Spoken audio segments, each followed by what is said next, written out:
Went into neutral, lights came on all on the dash and started beeping. Listen to the noise it was making when you try starting. I don't know what we're doing. There is a turbo back there. Look at that. What? Oh my gosh. I found the problem. Check that out, guys. No way! Dave! Oh, I think I found them. I don't think the engine's wrong. We got to figure out how we're going to do this. First off, let me go ahead and say I don't drive the Volvo that much anymore. Everybody keeps asking what happened to the Volvo. I don't drive the Volvo that much anymore. I have like a million different other projects and stuff that I'm focusing on. So Jess drives the Volvo literally all the time. I never ever get in the car and drive it. 2 weeks ago, I think on the receipt it said she was in Shreveport and got the oil changed at a place over there. So I guess it's good that it was at a place. Hopefully they have insurance, whatever. So hopefully it'll be covered if something actually did happen that's bad. But she got the oil changed over there, she said. But basically what happened, we were exiting the interstate. The car went into neutral for some reason. I've never even heard of that, but it went into neutral. Lights came on all on the dash and started beeping. Lost power steering, and it was still running. So we like coasted around the corner right here, and then literally the entire car just died as soon as we pulled in the parking lot. And then we tried to start it, and it sounds weird trying to start. Maybe. Hey. No throwing belt? Okay, so I'm not sure what happened, but look, we checked the dipstick after we got here. Pulled the dipstick out, there's literally no oil on the dipstick. So I have no clue if it all just leaked out, which it didn't, because I know where the car is parked every day. We looked underneath, I mean, there's no leaking. So I don't know what the deal is. I'm honestly, I hate to say it, but I think that the place that changed the oil just forgot to put enough oil back in it. So if the car takes like 5 quarts, it looks like they might have put like 2. I'm telling you, I've already checked, the belts are all on there. I thought the same thing. As soon as we got out, I was like, oh, I threw a belt. Okay, so watch, here's the fun part though. Look. Smell that. I see it. That's not burnt. That smells like gas. We can try it. Listen to the noise that it's making when you try to start it. That's the oil line, okay? That's the absolute low mark. That's the high mark. Pour some in it and see what That happens. is where it was. It's literally barely on the dipstick. Okay, so I don't know if this is gonna work at all, but we're gonna try and pour some oil into here. Hopefully, I don't know. Can't get any worse than it is, so. Normally though, it's kind of weird, but if cars run low on oil, a lot of the times if you fill it with oil, sometimes it'll jar it back into running for some reason. Yo, check, there's no leak or anything. I swear I did not mean to do that. I swear to you, I just did not dump mean it to on do top that. of the engine. No, Right? That's what because the oil's look, for, huh? this hit right here whenever I was trying to hit it. Okay, I'm sorry. Let's go. All right, go.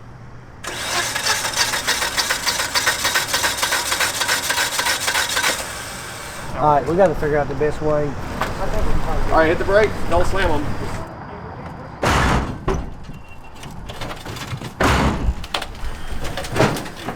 Put it in park. All right, put it in park. Pull the e-brake. We got this thing loaded up on a trailer. Listen, when you have high-powered cars, you gotta expect these kind of things. I mean, to this happen. thing right here makes like 190 whole horsepower. All right. At the crank or wheel? It don't matter. Anyways, I guess we're gonna get this thing strapped up and take it home. I don't know what we're doing. I guess tomorrow, worst case scenario, if we gotta fix it ourselves. I will. We're gonna focus on trying to finish up getting this thing strapped up, so I'll give you guys an update on what's gonna happen tomorrow. All right, so we're gonna try to push this thing into the garage. All right, let's see here. Bro, look. Yeah. I literally turned like, and then I can turn the other way the same amount. It's awful. I guess I'm just gonna try to push it back without hitting the Duramax. All right, here we go. We're moving. Turn. I'm turning. I don't have power steering. All right, that's good. Let me turn it back. Oh, the oil light's on now. I had no idea. Thanks. All right, here we go. Come on, come on, wait. We got this. All right, we're going downhill now. Let me stop right here for right now. Let me clean this stuff up real quick and then I'll push it in the shade. Alrighty, now we can push the Volvo the rest of the way up into here. I'll put it back in the neutral and then we're just gonna shove it up in there. All right, here, that's perfect. All right, let's pop the hood on this thing. Okay, so we filled the engine with oil last night, so it's got enough oil in it now. Let me just try and give it one start just to see it. Almost wanted to turn over earlier. Before I check the compression, I just want to try one more time. That sounds like a negative. Alrighty, I don't know where to start with this, to be honest with you. I've never I've never had a motor run completely dry of oil. I went and got a compression tester, Daniel. We're gonna test some compression. So this is supposed to be a turbo motor, but I didn't know that. There is a turbo back there. You found it? I see it now. Okay, so I know nothing about Volvo motors. I know nothing about the location of spark plugs, but I know that this is a sideways sitting motor, so I'm assuming that the spark plugs are right here. It is an inline 5-cylinder turbo motor, I believe. So the first thing that I'm gonna wanna do is take off this intake tube. That way I can get it to move a little bit around so I can take this cover off right here. So to do that, I'm just gonna go ahead and grab this, take this bolt out of the intake manifold here. And that should allow this intake to at least move around a little bit more than being completely stationary like that. One bolt out, and one more right here. Okay, so now you can see that I can move it around to get to these bolts that are underneath there. All I'm gonna do now is take off these few bolts right here that's holding this cover over the spark plugs, and once I get that off, I should be able to pull the plugs out. That way we can go ahead and do a compression test on this motor. Somehow this this video has turned into a Chris Fix video, but I guess I'm gonna be showing you guys how to do a compression test, so.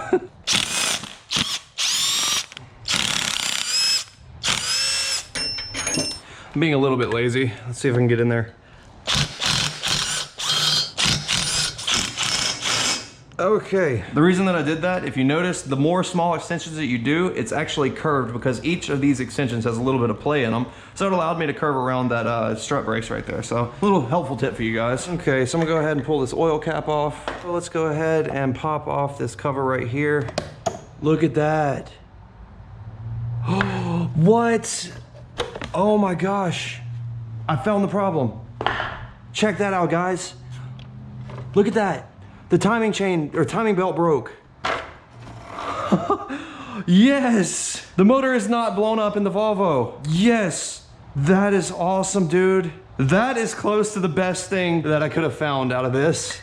Okay, so the oil, I don't know why was running low, but this makes so much more sense. Oh my gosh, how did this come off? It just broke, I guess. That belt looks disgustingly old, so I'm guessing that that's what happened. This is basically the timing belt. These cars, for some reason, some cars use timing belts instead of timing chains. Most of the time it's on lower horsepower cars because a chain is not necessarily required, being that it's not pumping a lot of crazy horsepower or anything. My car, for instance, as well as a lot of LS cars and stuff like that, they all use timing chains because the chains are a lot stronger, and this doesn't happen right here. So basically what happened is the timing belt broke. So I just need to get a replacement timing belt, get this thing back timed up properly, and I think it should be good to go after that. This is actually funny. I made the joke a second ago, it's like a Chris Fix video, but seriously, he just bought a Civic, I believe, recently. I was watching the video getting off of a plane, and this exact same thing happened. He had to retime the car, and it jumped timing or something, but that is actually crazy. Okay, so, oh, there's another one in here.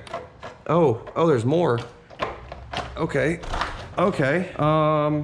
so now I'm getting a little bit more to this story. It looks like it had been shredded.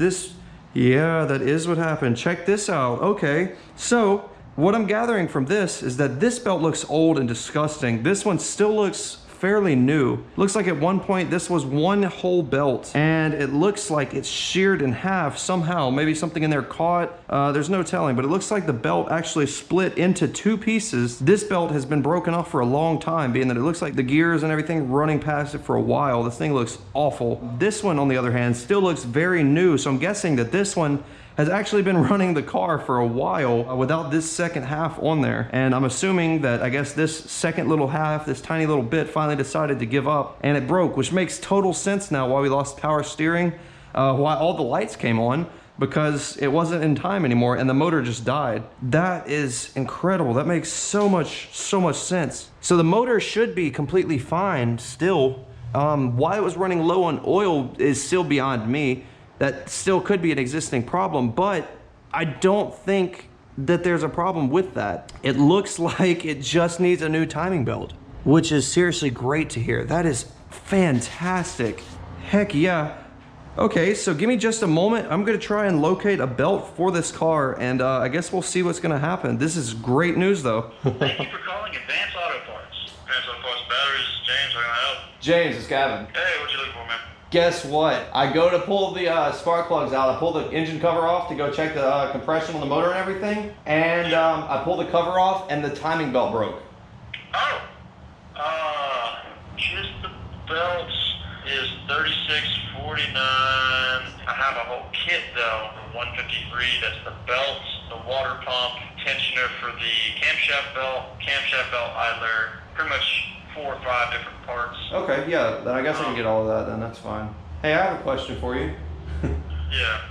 Are you trying to make any extra money? Is that a roundabout way of asking, am I trying to put a timing belt on Volvo? No, would you like to help? Yeah. I get off of roundabouts too. So pretty much right when this stuff gets here, I probably could even run it over. Okay. Yeah. It's an interference motor for sure. Generally, if you didn't hear any like hard clattering or metal sounds, especially like when you try to crank it again, it's fun. Yeah, it was spinning completely free. There was no tapping or knocking or anything like that. Yeah, you might have gotten away without breaking one, but let's see. All right. I thought you did. All right, bye. Okay. So here's the deal. Basically, this is an interference engine, which they're very good until the timing belt breaks. Essentially what could have happened, worst case right now, is that the timing belt did break. There is the possibility of bending a valve. And if a valve was bent, that is gonna be a problem. As of right now, I don't really know what else I can do, but James is actually gonna come over and help me here in just a second. He's gonna be bringing parts with him. He works at Advanced, like I was saying, and he's pretty mechanically inclined, so he'll be helping me try to fix this.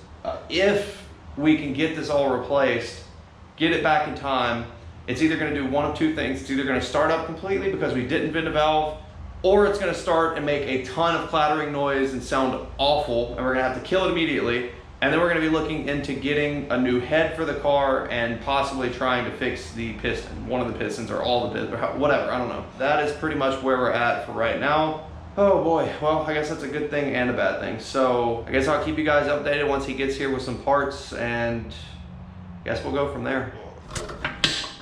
Let me go ahead and get this wheel popped off. Alrighty guys, fast forward a little bit. I've actually removed a lot of the stuff out of the way of here under the hood. I took the power steering reservoir and everything. I took the coolant reservoir, moved it all out of the way so I could get to this timing cover. I just pulled the last bolt out of there. Now I can go ahead and pull this timing cover, and I wanted to start recording right now so we can see what we found. Yeah, okay, yep. So you see right here, the belt has been eating into this timing cover, which means that I'm probably right about 1/2 being separated for a while, because it looks like it's been eating in there. So those are both of the cam gears down there. In the center right here, that is the tensioner, I believe, right there. This is an automatic tensioner on this car, I believe, which either feels good. This either feels good. Tensioner needs to be replaced, possibly. I definitely see an oil leak all in here, though. There is oil leaking from, I don't know exactly where, but it is everywhere in here. So anyways, though, the next step that I'm gonna have to do is remove this front serpentine belt right here. And once I get that out of the way, I'm gonna be able to take off that harmonic balancer down there. And once the balancer is off and out of the way, the new timing belt and everything can be slipped on. And these motors are weird. It actually uses a T60 bit for the tensioner instead of a normal motor, but whatever. Volvo problems. I feel like you guys have watched me replace a lot of belts recently. Boom. Okay. Now that I got all of that out of the way, I'm gonna wait on James to get here now. I know I said that I was gonna wait on him a while back, but I decided to go ahead and tear into it myself. But now I'm gonna wait on him to get back because I don't actually have an adapter for my impact to be able to take these 10 millimeters off of the harmonic balancer. So I'm actually gonna have to wait on him. I will talk to you in just a moment. James has arrived to the rescue. Got the whole squad in here about to find out if we destroyed this motor or not. Okay, let me hang my light up down here and go ahead and remove these 4. So here's the problem too. To be able to get the other 2 harmonic balancer bolts, I'm gonna have to spin the crank pulley. Yeah. To be able to get them off. So should I do that? Be gentle, you know. What I'm seeing, factory ones do have little notches cut in them for little valve release. So I don't know if that means we have enough space with a valve all the way down, if the piston's gonna hit it or not, but. So that might possibly mean that it could have been okay? I'm not Is there a Volvo hope? guy. Is there hope though? I'd say there's a mild bit of hope. Also, Mild. yeah. Great. And so that would be on the intake valves. Looks like the intake valves are slightly larger than the exhaust valves. So Which means the exhaust piston, valves probably would clear. Hopefully exhaust clears and intake, if it's at top dead center, that relief. Barely would hit except for there's a relief. Yeah. Got you. Fingers crossed. I'm not, like I said, I'm not a Volvo guy. Okay, that was a small rotation. Yeah. Yeah, I felt I was holding this crank pulley and I felt the piston come up and touch. Interesting. Yeah. You felt it touch. Yeah, like Oh, I had gosh. it here and like it came up and it pushed it a little bit. Oh, nope. That's compression. I felt that. That's I felt compression. That got, look, it went like this. It went like that and bounced back. It was like a spring. That's compression. Yep, I it's felt compression it. stroke. So does that, does that mean? I'm gonna walk away, I don't wanna know. All the bolts are off of the harmonic balancer. Now I can just try to buzz off the big harmonic balancer, I guess. Oh wow. Okay. Well, let me see if I can, I don't think so. Let me spray a little bit of lubricant in there and I'll tap it with a hammer and see if we can get the little balancer off. Yep. And just barely tap it. I don't want to hurt it. Yep, it's wiggling. Yep, there it goes. Oh yeah. Yeah! So the harmonic balancer is off. There is belt shavings all in there. Okay, so does this need to come off as well? Or can we just, no, think we can round it. yeah, I was about to say, I think we can. And this right here is the marking. And that is actually almost perfectly top dead center. It's a little far this way. Yeah. Yeah. Okay. So this is the only one that's out. If you look, he is back here. If you look over there, this one's up there. Okay, Yeah. so this timing mark is just barely forward. This one, they're all lined up as far as that goes. Oh, yeah, I don't want to bend anything, of course, but Okay. Okay. okay. Okay. Where are we at now? That is almost perfect. This one looks like it just needs to come up a little bit. If we're turning that and it's not, there's at least possibility, I think. I don't know. It might make touch, but not be hard enough to really do any damage. But We'll hear clacking, if anything. This will at least give an answer. thing, like there's like a little lever thing With an Allen key. Okay, interesting. Oh, that makes more sense. See, now it's about to slide on. Okay, guys, so basically what's going on right now is we are trying to get the tensioner for the timing belt loosened up so we can slip this new timing belt onto the car, and we're gonna try to figure out pretty much if that's gonna work or not. Yeah, you like that. That is Yeah. actually light up spoke. No, I have them. I got them for the drift event. Yeah, so I didn't know what else to cap off this radiator overflow with, so I just capped it with a light up spoke. Okay, let me try and turn that real quick. Dude, it's like disgustingly close. Here, let's if we can get it to just start because it's cog.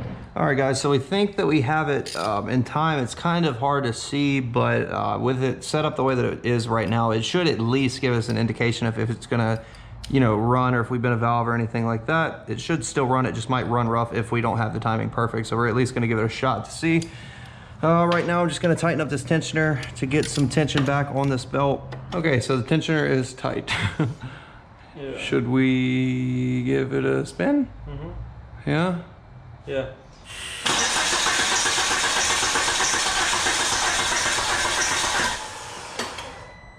I don't hear any clacking. James? That little squeaky noise? Yeah, I hear that. Yeah, that. It does that every time though. It's always done that. That's the thing. It's always done the little squeaky noise. Yes. Do you wanna hook the coil packs back up and just see what happens? Yeah, 10 seconds max. If it's not running right, then just kill it. If it runs right, then we know, and that's all that needs to be done, and we're killing it. No way! James! James! James! That? What? How? There's no way! You can't get rid of it now. It's a true. There's no way, dude! What are the chances of an interference motor not snapping valves or at least bending a valve? What? I've never been a valve, but What? I've seen the damage that results from one, and I was like, when you told me that, I was like, oh god, Oh my god. The chances of that happening are what? What would you guess? Like I wouldn't. I've never even heard of that being possible. Wow. Like I said, I'm used to chains. I'm used to when I swap it, or when you swap it, it runs. Should we go ahead and swap the water pump and everything now, or like? 214,000 miles. It was never changed. Yeah. I mean, we have the whole kit. So we just need to take the belt off again. Take the yeah, let's line harmonic it up. balancer, line it up properly Officially. first. Now we're just gonna Like do this. we're just gonna do the proper maintenance now. Yeah. Oh my gosh, I don't even know what to say right now. Basically, the motor does not seem to have been damaged. So since the motor does not seem to be damaged, we're just gonna go ahead and take off the harmonic balancer back here again. Take off the timing belt, go ahead and replace the water pump, the idler, the tensioner, everything like that. And I guess put it all back together and send it on its way.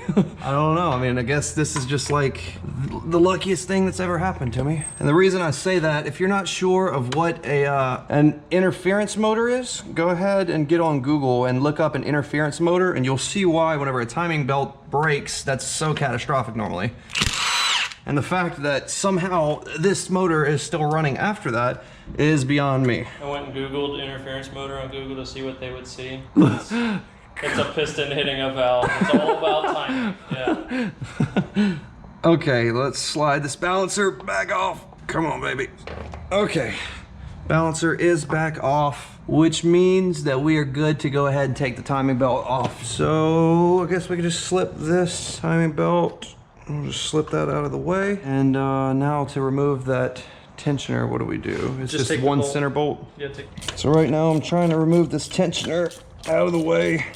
That way we can replace it, because like I said, we're going to replace the tensioner, that idler, and the water pump. The spring isn't too bad, but it's always good to replace it because the bearing on this pulley and everything goes bad, especially after 214,000 miles like this car has. Definitely more tension on that tensioner. Spring is definitely tighter, and everything's newer, so it's always good to just go ahead and replace it with new parts while you're in there. So after this experience right here, I will suggest a Volvo to everybody. All right, we were working on the last bolt down here for the water pump. Come on, baby. All right, here we go. Last one's coming out. It's out. Hey, there was no drastic increase in flow. Tap, tap, tap, tap. Oh, James. Oh, James, make sure it's catching. Yeah, we're good so far. Oh, there's some dripping back behind it. Let me grab another bucket. Buckets. Here, you give it to me up here. I can't, it won't. There we go.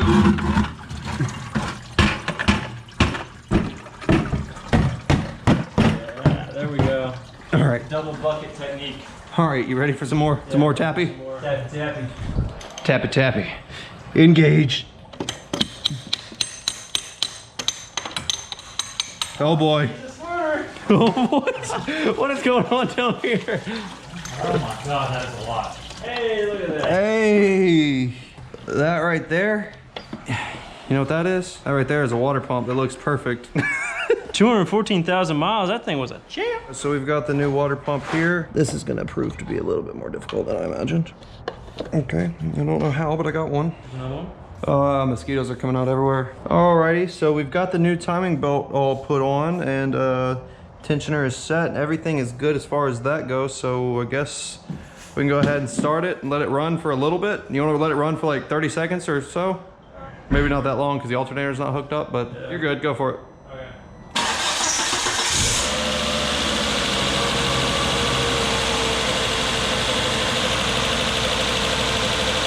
Yeah, it's burning off that old oil in the header back here. So that's idling about right? 800-ish, yeah. Give it a little bit of gas. There's definitely a valve clattering, but I mean, it's running. Give it a little bit more gas. What was that up to? 4,500. Okay. And it's idling back at like 800? Yeah. Okay, well. So then that's pretty much as good as it's gonna get. Well guys, everything is hooked back up. I'm assuming that don't worry about the smoke, it's just back there, you can barely see it, but there's some oil that dripped down there on the header, and that's just burning off. But everything else though seems to be going great. It runs, so that's good. All we've got from here pretty much is just to assemble everything again, and that should be it. So we are on our way. This is looking good. I'll talk to you guys here in just a second, give you guys some more updates. Okay, so fast forward about 2 hours, and the motor is back together. It's not gonna lie to you, it definitely is ticking. It sounds like a little bit of valve clatter now, but it's not like nothing terribly awful. It's definitely noticeable though that whenever the timing belt did break, it must have hit at least one valve. We're gonna try and put some oil stabilizer in it. Maybe it'll fix it, maybe it won't, but I think after all of this has been said and done, that it's probably time for retirement on the Volvo. 216,000 miles almost, or 214,000, I think is pretty much good for the little Volvo. So anyways, I'm gonna put the wheel back on that's over there, and we're gonna lower this thing down and back it out of the garage, and that will be that. Boom. Let's shut the hood on this puppy. Down she goes. Okay, well, I pushed this thing into the garage this morning. It got dark outside, but we're gonna back it out tonight. That is a mission accomplished. I'm so happy that this thing is fixed. Heck yeah. Let me park this thing out here real quick and I'm gonna get out. Let's listen to it run real quick. As you can hear, there is a very, very slight clatter in there, but we're gonna get some oil stabilizer in there and it should take care of it. Anyways, guys, there you have it. Last night we came in and this car was not running at all. We had to get it towed back home. Broke the timing belt. We thought that it was having oil issues. We filled it up with oil because it was running low, but that was because of an oil leak. We managed to fix the oil leak. We've replaced the water pump, replaced all the timing components, replaced the timing belt. The engine took very, very minimal damage and it runs still perfectly fine. So that is great in my book without having to replace the entire engine. So everything is working perfectly fine. It's driving fine. So I am super happy about that. 24 hours later and the car is back up and running. I guess that's successful. It's crazy that that belt was even running properly because it was split in half. Then one half of it broke and it was just like a little tiny strand that was even holding on to it. And it's crazy somehow that it was still holding on enough to be able to keep that motor running and turn the cams and everything like that. But whatever, I'm not gonna complain. That's awesome. That is the first time in a while that something that great has happened. It didn't actually take the motor from us, so Volvo is still good and up and running. So yeah, honestly though, I think it's probably time for a new owner. I don't like having cars with high mileage for this reason.